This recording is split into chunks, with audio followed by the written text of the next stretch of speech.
जय Shri Ram. Income tax GST की दुनिया में आपका वेलकम है। मेरे पास एक क्लाइंट आया related to the EV bill. मतलब उसने बोला कि सर ईवी बिल के रिगार्डिंग एक डाउट है कि ईवी बिल एप्लीकेबल होगा या नहीं होगा अगर हम मिक्स सप्लाई करते हैं। मिक्स सप्लाई मतलब उसमें गुड्स की अमाउंट भी है प्लस सर्विस की अमाउंट भी है। ठीक है, तो उसने कहा सर हमने किसी बंदे को गुड्स सप्लाई की सप्लायर प्लेस ऑफ बिजनेस से लेके to buyer place of business तक। उसकी वैल्यू सपोज करो टैक्सेबल गुड्स की वैल्यू थी 40,000 रुपये। उसने बोला उस पर जो जीएसटी लगा वो लगा सर 48,000 रुपये। अब मोस्ट केसेस में क्या होता है कि जो बायर बोलता है सर ये सामान आप अपनी लोकेशन से मेरे प्लेस ऑफ बिजनेस से डिलीवर करोगे, तो इसमें ट्रांसपोर्ट चार्जेस जिसको हम फ्रेट चार्जेस बोलते हैं वो भी लगेंगे, प्लस में लोडिंग का खर्चा अनलोडिंग का खर्चा भी एप्लीकेबल होता है, प्लस कोई सामान अगर महंगा है या कोई दूर की लोकेशन पे जा रहा है, इंपोर्ट एक्सपोर्ट हो रहा है, तो हम उसमें इंश्योरेंस भी करवा लेते हैं।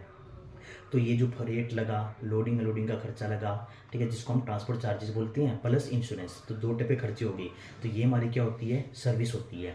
इस पर भी क्या एप्लीकेबल होगा जीएसटी एप्लीकेबल होगा। तो now coming to the point, अब वो इनवाइस कैसे रेज करेगा। Tax value of goods 40 lakh रुपये, उस पर जीएसटी सपोज करो आपका 5,000 रुपये लगा, ठीक है, कितना हुआ 45,000 रुपये।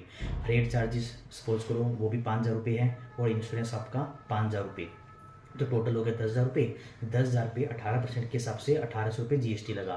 तो गुड्स की वैल्यू 40,000 हो गई, इंश्योरेंस रेट हो गया 10,000 रुपये का 50,000 रुपये, जीएसटी हो गया 5,000 प्लस 1,800, तो टोटल वैल्यू कितनी हो गई आपकी 56,800 रुपये। ठीक है, गुड्स की 40,000, रेट इंश्योरेंस की 10,000, 50,000, 5,000 रुपये जीएसटी लगा गुड्स पे, 1,800 लगा सर्विस पे, 55,800।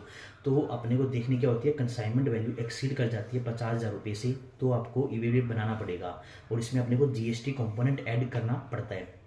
ठीक है, तो गुड्स अपने को वैल्यू लेनी है और जीएसटी ऐड करने के बाद 50,000 से ज़्यादा है तो ईवी बिल बनता है, तो अपने केस में तो ज़्यादा है। ठीक है, गुड सर्विस की वैल्यू 50,000 रुपये, 6800 का जीएसटी, टोटल हुआ 56,800, मीन्स 50,000 से ज़्यादा है तो ईवी बिल एप्लीकेबल होता है। Second point, EV bill applicable होता है सिर्फ गुड्स के केस में, सर्विस के केस में नहीं होता। बट अपने वाले केस में 10,000 रुपये सर्विस की अमाउंट इंक्लूड है, 1,800 रुपये सर्विस पे जीएसटी लगा, तो कितना हुआ 11,800। और 11,800 को मैं हटा दूँ तो गुड्स की वैल्यू और उस पर जो जीएसटी लगा वो कितना बचा, सिर्फ 45,000 रुपये।